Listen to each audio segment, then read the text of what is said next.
we can all determine that this sounds really stupid and lame so far because it's just kind of out of the box Juno. So let's make it sound cooler. There's a few things we can do.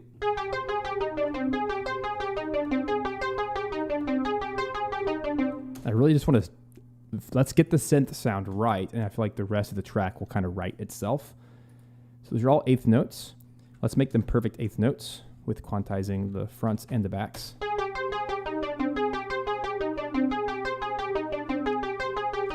Of course, it sounds like complete trash at the moment, but we're going to set a looper bar. And I've been studying a lot of synthesis lately just to kind of get myself into the mind of how to use these things. And a good tip is to loop a little section. That way it's playing in the background while we can tweak the settings and get it exactly where we want it to be. So here we go. I'm gonna start playing around with attack.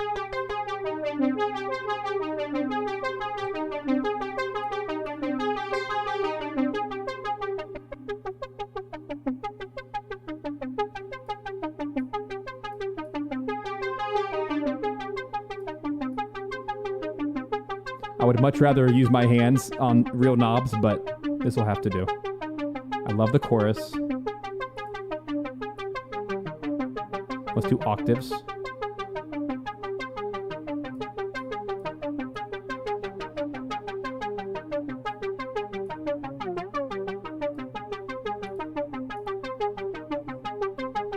Sounding pretty good so far.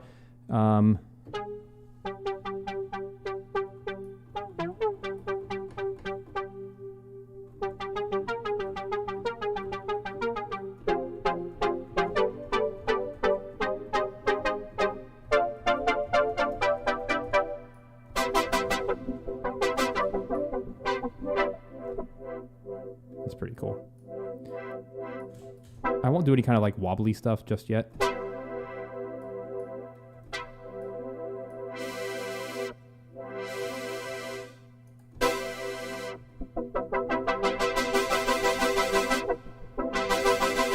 That knob will come in handy. There's also a new advanced tab up here, which is pretty cool. You can assign your mod wheel to any parameter. So I want to do the VCF frequency over here in the mod wheel. It looks like it already is.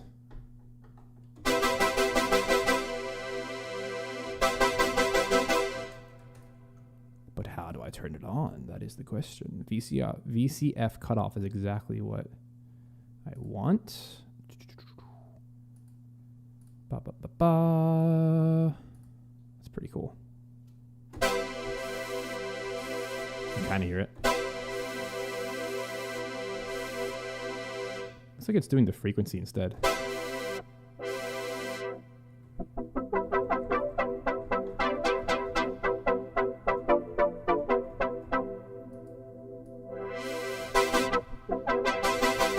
don't know why it's not working, but I can always attach it.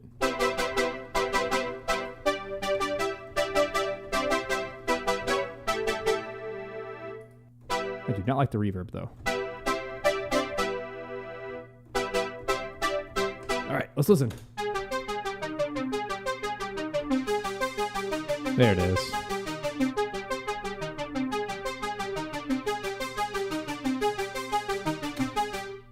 Awesome. All right, so now my mod wheel is attached to just one of the parameters, which doesn't save the day completely. We'll probably do a filter sweep on an EQ, but we have a line, right? We have something to work with. So with that, I want to maybe double that with...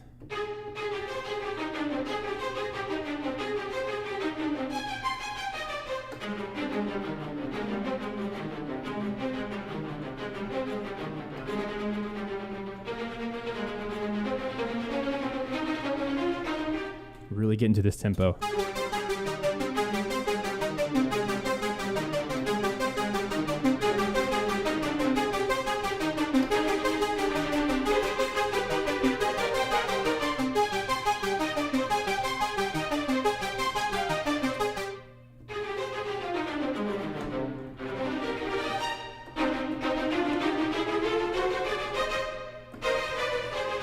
I want to see how fast I can actually play these.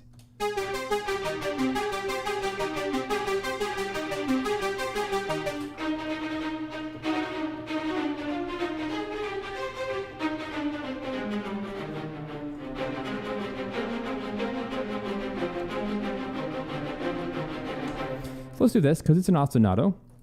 Let's go ahead and copy it a little bit. We'll start playing around with it with some filters and stuff, just so we can kind of maybe like 16 times. Because that'd be 4 repetitions of that. So yeah, 16 bars worth, which is a lot. So we got to make sure that we're doing 2 things, that we're using the mod wheel to, do some kind of sweep in the cutoff, but also same thing goes for an EQ filter, some kind of filter sweep. So let's start here at the beginning. That's really strong. Here we go. And just move my mod wheel up slowly over time.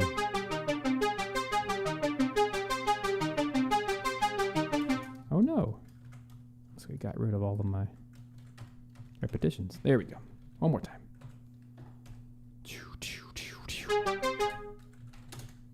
Recording in the automation.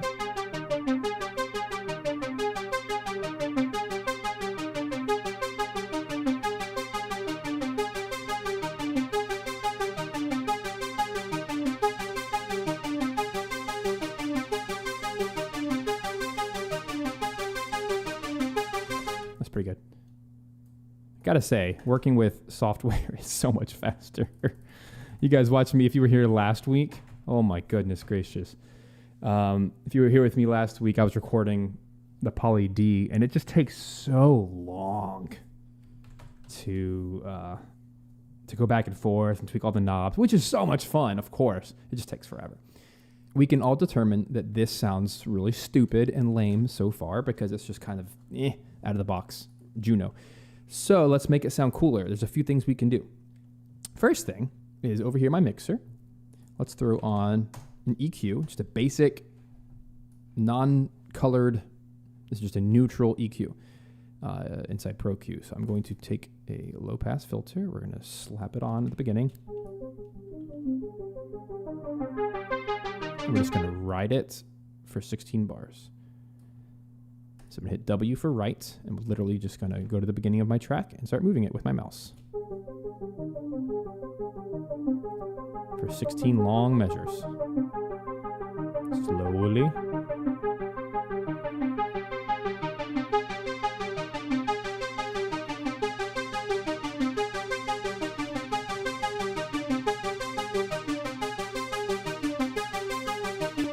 I guess 16 measures goes by pretty fast when you're at 178 BPM. Ha.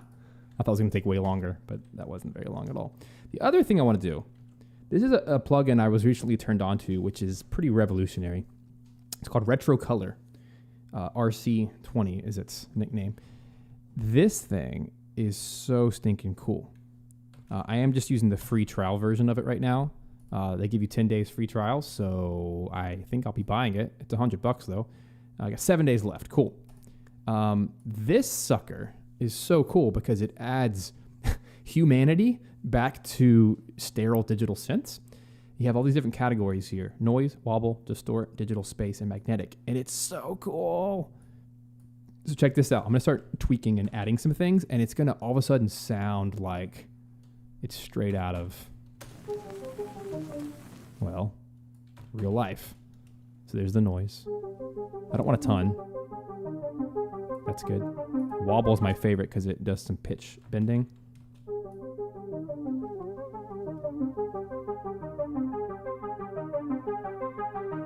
So cool. Distortion for sure.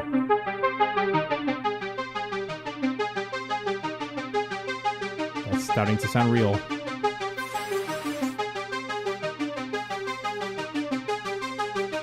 Whoop, oh, whoopsies.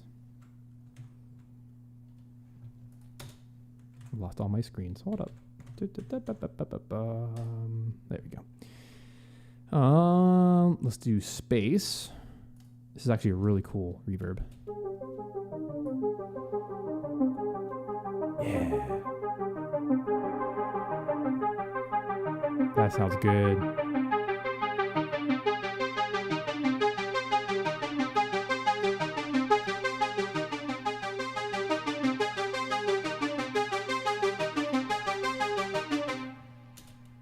Oh, that has a little bit too much.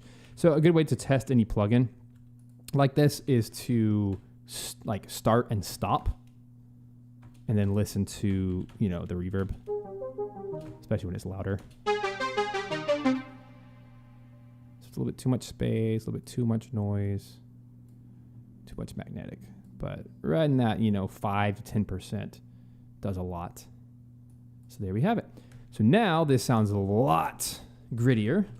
Hey, what's up, Marie? Let me say hey to some people. We got Callum. What's up? Moxie, Alan, if you're still here. A Greek name I can't pronounce, but welcome.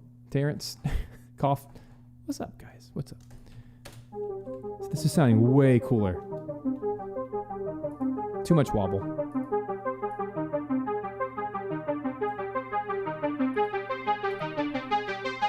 Also, this is my first time streaming at 96 kilohertz, 32-bit. We'll see if my system explodes or not. So far, it seems like it's doing fine. And here's the crazy thing. These are some of my largest, most heavy, dense patches I have. So it's about 20 patches of really intense Metropolis Arc stuff. And this took all of 10 seconds to load, if that, with the new SSD reallocation of memory, which is, or storage, which is so cool. Yeah, I like that. That's a really solid, that's the Juno 6. That's going to be my synth ARP, my high synth ARP. I do feel like we can probably tweak some more settings in here as it moves.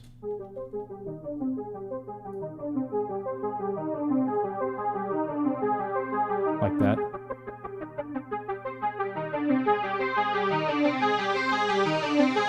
But there's so much more we can do.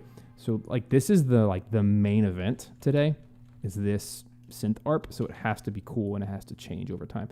So I'm going to do another, I'm going to hit right, the W. And as it goes along, as we scrub along, I'm going to just play with some parameters.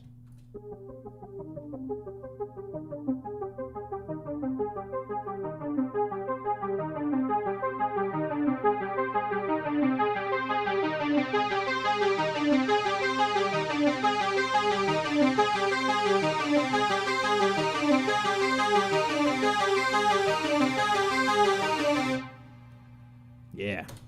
Cool. Let's do it again. This time, let me take it off right, just in case I don't like it.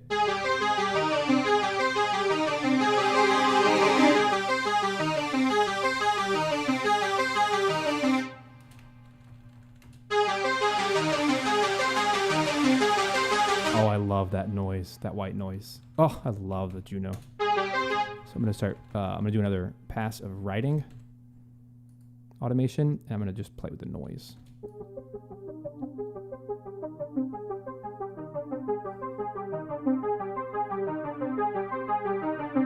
Here we go.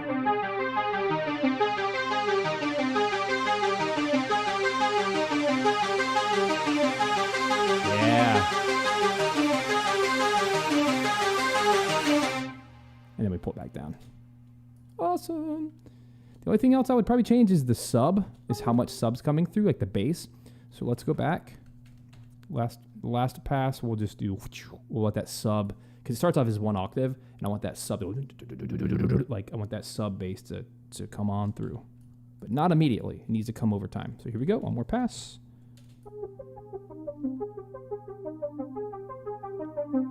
Here it comes.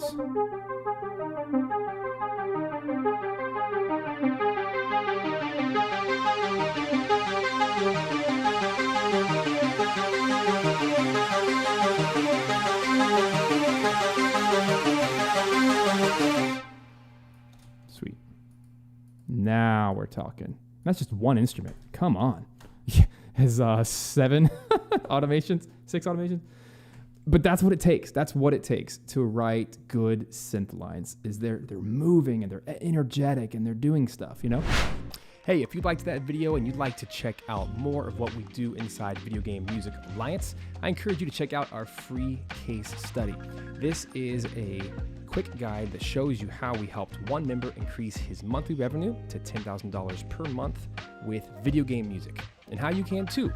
So this is a little document that you can download and take a look at by just filling out your first name, last name, email, address, and we will send you that download right away for free. And as a bonus, you'll also get added onto our email list where you'll also get to check out lots of cool things like our upcoming live streams, our upcoming events, when we launch next, to come join the Video Game Music Alliance. So I hope that is helpful for you, and I'll see you in the next video.